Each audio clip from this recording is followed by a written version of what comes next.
Good morning बच्चों। आज की क्लास में हम वियोजन मेथड के कुछ प्रश्नों को लेते हैं और उन क्वेश्चंस के माध्यम से वियोजन मेथड और न्यूमेरिकल प्रॉब्लम को समझने की कोशिश करते हैं। ये जितने भी न्यूमेरिकल अपन करा रहे हैं ना, ये सब कहीं ना कहीं आप लोगों को, ठीक है, पेपर में मिलेंगे, इसी तरीके के मिलेंगे और कॉन्सेप्ट को समझना बहुत ज़रूरी है। This is one of the most important and difficult subject. So you have to understand this, you have to understand this. Okay, now we are starting from our first numerical. अब इसमें देखिए समझने की कोशिश ये है प्यारे बच्चों कि जैसे दिया है कि 1, 2, 3 एंड 4 न्यूटन के बल 1 मीटर भुजा के वर्ग के पिंड के, है ना, एक पिंड है जो कि वर्गाकार है, उसके चारों तरफ जो है 1, 2, 3 और 4 न्यूटन के बल लगे हुए हैं और चक्रीय क्रम में कार्यरत हैं। ठीक है, परिणामी बल ज्ञात कीजिए, तो उनका रिजल्टेंट फोर्स हमको फाइंड आउट करना है, यही हमारा पर्पस है। और जब हमारा रिजल्टेंट फोर्स फाइंड आउट करना पर्पस है तो इसका जो तरीका होता है, ध्यान करिए क्लास में जब हम इसकी बात करेंगे, वियोजन विधि की बात करेंगे, ठीक है, वियोजन विधि से अगर हम वियोजन विधि से इनको सॉल्व करना चाह रहे हैं तो सबसे पहले हमको निकालना पड़ेगा summation of all forces in horizontal direction. दूसरी बात फिर हमको निकालना पड़ेगा summation of all forces in vertical direction. भाई हॉरिजॉन्टल में कितने फोर्स लग रहे हैं, वर्टिकल में कितने फोर्स लग रहे हैं। देखिए आज के बाद आपको जब भी इस तरीके की सिचुएशन मिलेगी, आप सबसे पहले इस तरीके से एक्स और वाई एक्सिस बना लें। ठीक है, केवल और केवल फोर्स कैलकुलेशन के लिए मैं बोल रहा हूँ। मैं यहाँ पे आप लोगों को जो है केवल फोर्स कैलकुलेशन के लिए बोल रहा हूँ, ना कि किसके लिए, मूवमेंट कैलकुलेशन के लिए। तो हम इन फोर्सेस को जो है एक्स और वाई एक्सिस में भली भांति तोड़ सकते हैं। ठीक है, और कैसे तोड़ सकते हैं ये भी अपन लोग जानेंगे। देखिए ये एक जो है राइट साइड में जा रहा है, तो इस पॉइंट पे रखते हुए 1 न्यूटन को बना दो। इनके लाइन ऑफ एक्शन को ना, जैसे 1 न्यूटन हम ऊपर नीचे ले जा सकते हैं, लेकिन हॉरिजॉन्टल रहेगा और दिशा इसकी नहीं बदलनी चाहिए। अब जैसे 2 है, इसको भी हम शिफ्ट कर सकते हैं, तो 2 यहाँ आ जाएगा भाई ऊपर, जैसे ऊपर साइड है इसकी डायरेक्शन। 3 कहाँ से है, लेफ्ट साइड में आ जाएगा। देखिए इसको इस तरीके से शिफ्ट कर सकते हैं। और 4 तो नीचे साइड है ये 1 न्यूटन, 2 न्यूटन, 3 न्यूटन और 4 न्यूटन। फिर वही कि हमेशा से हम देखते आ रहे हैं, अगर इस एक्सिस की बात, तो ये पॉजिटिव होता है, ये नेगेटिव होता है, ये पॉजिटिव होता है और ये नेगेटिव होता है। बस इसी कॉन्सेप्ट का यूज करके summation of all forces in horizontal direction. Horizontal में ये है क्षैतिज। अब क्षैतिज में धन वाला कितना बच्चों, 1 प्लस दूसरा कितना है -3 इक्वल टू रिजल्ट कितना आएगा -2। उसी तरीके से वर्टिकल में देखो तो धन का कितना है 2 प्लस, और ये कितना है -3। ठीक है, आंसर कितना आएगा, सॉरी 2 और ये 4, सॉरी ये 4 है। अब जब ये 4 है तो कितना आएगा आंसर -2। बस काम खत्म। अब परिणामी बल तो हम जानते ही हैं क्या होता है, पिछली क्लास में बताया था। ठीक है, और आप लोगों के सामने एक आई बटन शो होगा, तो आई बटन के ऊपर आप जाके जो है पिछली क्लास को देख सकते हैं। अब परिणामी बल अगर हम पता करना है बच्चों, तो परिणामी बल क्या होगा, R equal to under root of summation of all forces in horizontal direction का square summation of all forces in vertical direction का स्क्वायर। अब हॉरिजॉन्टल का स्क्वायर करना है यानी कि -2 का स्क्वायर, और वर्टिकल का स्क्वायर करना है अगेन -2 का स्क्वायर, तो क्या होगा अंडर रूट ऑफ 4 + 4, तो अंडर रूट हो जाएगा 8। और जिसको अगर आप और सॉल्व करोगे तो अंडर रूट ऑफ 2 × 2 × 2, तो रिजल्ट क्या मिलेगा 2√2 न्यूटन। ये आपका आंसर आ जाएगा, 2√2 न्यूटन क्या आ जाएगा, आंसर आ जाएगा। फिर से देखिए इन फोर्सेस के लाइन ऑफ एक्शन को जो है क्रिया रेखा को हम शिफ्ट कर सकते हैं, 2 को इधर उधर ले जा सकते हैं। देखिए तो हमने इधर से खिसका के इधर लाया, दूसरी बात, इस लाइन को हम जितना चाहें ऊपर और जितना चाहें नीचे भी बढ़ा सकते हैं, कोई प्रॉब्लम नहीं होगी। दूसरी चीज़, सेम सारे फोर्सेस को हमने शिफ्ट किया तो सारे फोर्स हमको एक्स एक्सिस और वाई एक्सिस में दिखने लगे।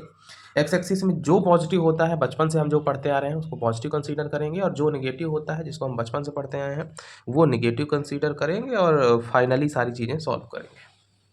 ठीक है, आगे बढ़ते हैं प्यारे बच्चों, दूसरा न्यूमेरिकल लेते हैं। ठीक है, अब चीज़ों की प्राइमरी कंडीशन क्या होती है, प्राथमिक कंडीशन क्या होती है, उसको भी हम समझने की कोशिश करें। ठीक है, उसको भी हम समझने की कोशिश करें।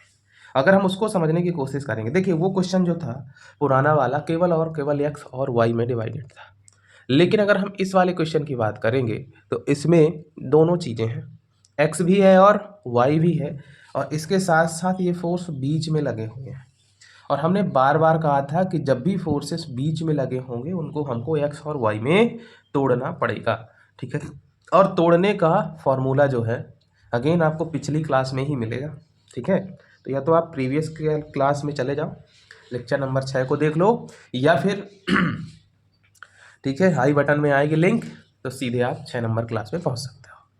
अब देखिए प्यारे बच्चों, इसको कैसे सॉल्व करेंगे। ये 150 का फोर्स क्या एक्स एक्सिस में है? नहीं सर। क्या वाई एक्सिस में है? नहीं सर। तो फिर ये कहाँ है? इन दोनों के बीच में है, मतलब इसकी कुछ वैल्यू एक्स एक्सिस में भी होगी और इसी की कुछ वैल्यू वाई एक्सिस में भी होगी। और जब एक्स एक्सिस में भी वैल्यू होगी, वाई एक्सिस में भी वैल्यू होगी, तो हमारा काम क्या है? हमारा काम ये है कि दोनों को रिजॉल्व करना। अब 150 जिसके साथ एंगल बनाएगा उसके साथ कॉस आएगा, 150 कॉस 45। दूसरा यहाँ पे कितना आएगा? 150 साइन 45। ठीक है, 150 साइन 45। अगेन ये देखो, ये 100 को तोड़ने की ज़रूरत तो है नहीं क्योंकि ये वाई में ही है, इस 120 को तोड़ना पड़ेगा, तो 120 ऊपर भी टूटेगा और नीचे भी टूटेगा। ऊपर जाकर कितना आएगा? 120 साइन। अब इसको थोड़ी सी हम और समझाएंगे। ठीक है, अब यहाँ पे जो एंगल है डायरेक्टली ना लिख के इनडायरेक्ट तरीके से दिया है कि 26 डिग्री और 34 मिनट। हालांकि इस लेवल का क्वेश्चन आपके एग्ज़ाम में पूछना थोड़ी से कठिन है, लेकिन अब पूछेगा तो करना तो पड़ेगा। ठीक है, तो 100 और यहाँ कितना है? 26 डिग्री और 34 मिनट। जैसा है वैसा ही हम लिख देंगे। इस 120 को जब यहाँ भी आएगा तो 120 कॉस 26 डिग्री 34 मिनट। अब देखो बच्चों, जैसे ही हमने इस फोर्स को इन फोर्सों में डिवाइड किया, इसका काम खत्म। उसी तरीके से अगर जैसे ही हमने इस फोर्स को एक्स और वाई में तोड़ा तो इसका भी काम खत्म। अब फिर से हमारे पास ये पुरानी वाली स्थिति आ चुकी है कि सारे फोर्सेस जो है एक्स और वाई के रूप में दिए हुए हैं। अब इनको हम हल कर लेंगे। Summation of all forces in horizontal direction. जब भी हॉरिजॉन्टल डायरेक्शन की बात होगी मेरे प्यारे बच्चों, देखो पॉजिटिव कितना है धन का? 150